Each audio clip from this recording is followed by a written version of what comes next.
Você já sabe, quinta-feira é dia da nossa coluna tecnológica. A gente falou no começo da edição das 10 sobre o Fórum Econômico Mundial lá em Davos. Você tem acompanhado todos os detalhes aqui na Globo News da participação do Brasil e das discussões econômicas e políticas do evento, Raquel.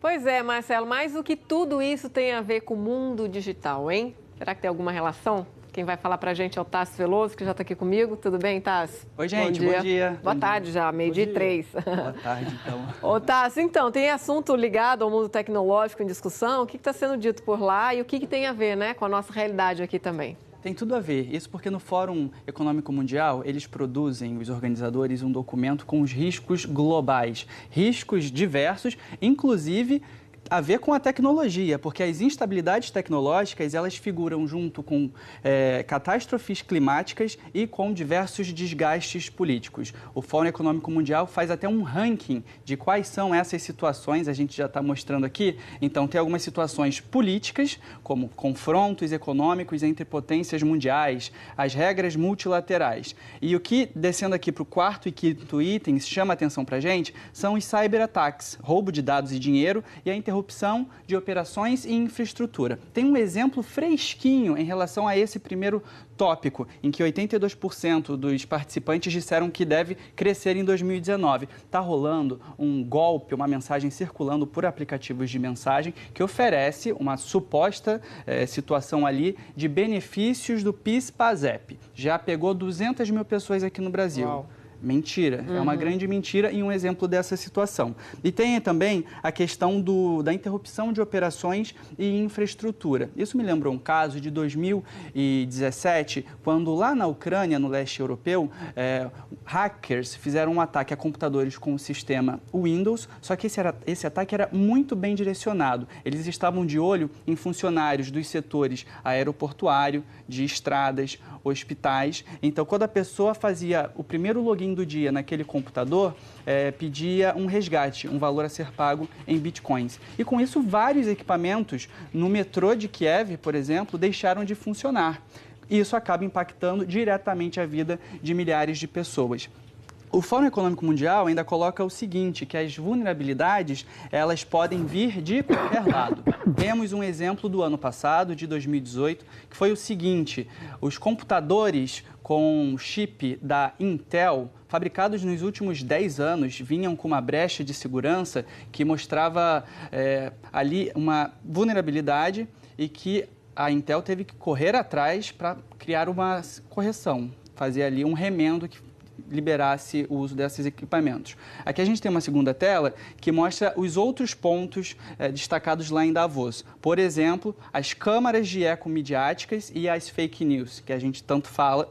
E, por fim, o roubo de identidade pessoal. Aqui eu trago um exemplo da Índia. Lá existe um grande sistema biométrico, o maior do mundo, em que os dados físicos dos contribuintes ficam cadastrados de forma centralizada pelo governo. Tem 1 bilhão e 200 milhões de pessoas cadastradas. Só que não adianta ter um sistema desses robusto se ao mesmo tempo ele esfarela diante das ameaças de segurança. Pois bem, descobriram que algumas pessoas envolvidas nessa cadeia de informática por lá, de bancos, de empresas públicas, já vendem esses registros por equivalente a R$30. Ou seja, esse tipo de situação não pode acontecer. A rede social é sempre um medo, né? A gente tem sempre que ficar de olho. No ranking aí das fake news, me chamou a atenção a história das fake news. A gente sempre fala sobre o perigo das redes sociais, sobre se espalhar notícias por aí. Essa semana o WhatsApp tomou uma decisão importante, curiosa, né? Antes podia compartilhar com número determinado, depois caiu para 20, agora menos ainda, Tassos. Pois é, Marcelo, e 69% dos participantes da pesquisa do Fórum dizem que essa ameaça deve crescer. No caso do WhatsApp, eles até emitiram um posicionamento para a imprensa, no qual eu destaco o seguinte, que o limite de encaminhamento ele reduziu significativamente o encaminhamento dessas mensagens no mundo todo, porque já estavam testando na Índia, em alguns outros países em que houve até linchamento público por causa dessas mentiras que são propagadas pelo WhatsApp, decidiram então diminuir diminuir. E com isso, o WhatsApp volta para o foco original do produto, que é mensagens privadas com contato de pessoas próximas. Porque muita gente enxerga o WhatsApp como uma rede social, só que a mecânica é diferente. Numa rede social, as informações elas ficam ali visíveis para todo mundo. Você pode, inclusive, derrubar páginas que estão colocando coisas falsas. No WhatsApp, isso ainda não é possível, porque é tudo criptografado e protegido.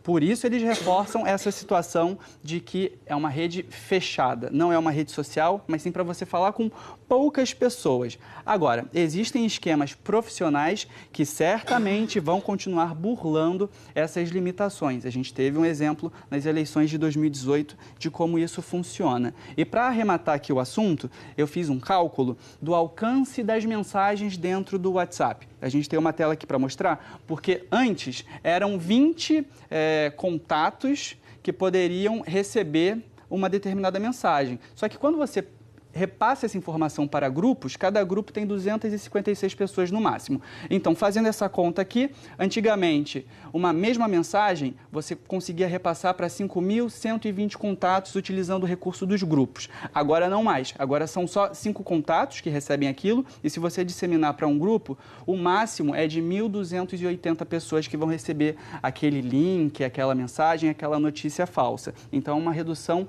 drástica, lembrando sempre que se a pessoa quiser, se ela estiver mal intencionada, ela pode repetir essa operação várias vezes e capaz de chegar ao mesmo resultado. Só que o WhatsApp está começando a dar mais trabalho para as pessoas que se envolvem nesse tipo de situação. Certo, né? Agora, Tassos, desculpa a tosse, mudando de assunto, queria que a gente falasse sobre esses robôs do nosso dia a dia, né? Que interferem na nossa vida e que facilitam também o nosso dia a dia. Eu lembro que você já mostrou aqui pra gente aquele aspiradorzinho, botou até aqui pra gente ver ao vivo, né? Como é que ele funciona. Você deu no pé, rapidinho. Pois é, mas eu gostei dele. Até queriam lá pra casa, viu, Marcelo? Porque aquele negócio funciona bem, o Tassi mostrou aqui. Se limpa a casa, tá bom, né, Raquel? Oi? Se limpar a casa pra gente, tá bom, já tá bom, já. né? Agora, tem novos lançamentos aí na área, né? Em relação a isso, na tecnologia, Tassi. Tem 2 novidades essa semana muito legais. A gente tem imagens para mostrar, é bastante visual. O primeiro desses robôs, ele se chama Robot.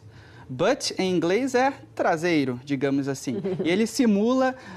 sabe quando o Marcelo Cosme vai se identificar com essa situação? Você sai da academia, sai de uma corrida, entra no carro suado. Então, uma montadora dos Estados Unidos está testando a durabilidade dos componentes do carro, dos materiais, dessa forma, usando esse robô que fica ali sentando. E, assim, o cálculo deles é de que o aparelho faz 7.500 sentadas, foi assim que eu chamei, ao longo de 3 dias, o que equivale a 10 anos de uso de um veículo. E tudo aqui é milimetricamente calculado. Ele tem a estrutura física de um homem, com o suor que uma pessoa produz ao longo do tempo, e também fica aquecido a temperatura de 36 graus, que é a temperatura do corpo humano. Então, já está sendo utilizado, e o que eles descobrem a partir desses testes aplicam aos veículos. Temos um outro robô também para mostrar aqui. Olha que bonitinho esse.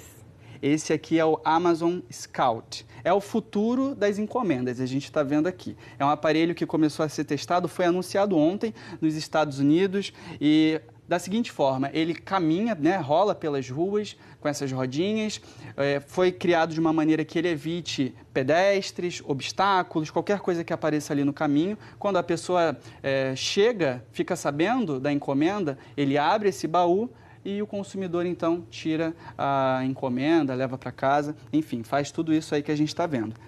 Aqui acho que não ia dar certo não, hein, Tassi? Vamos combinar?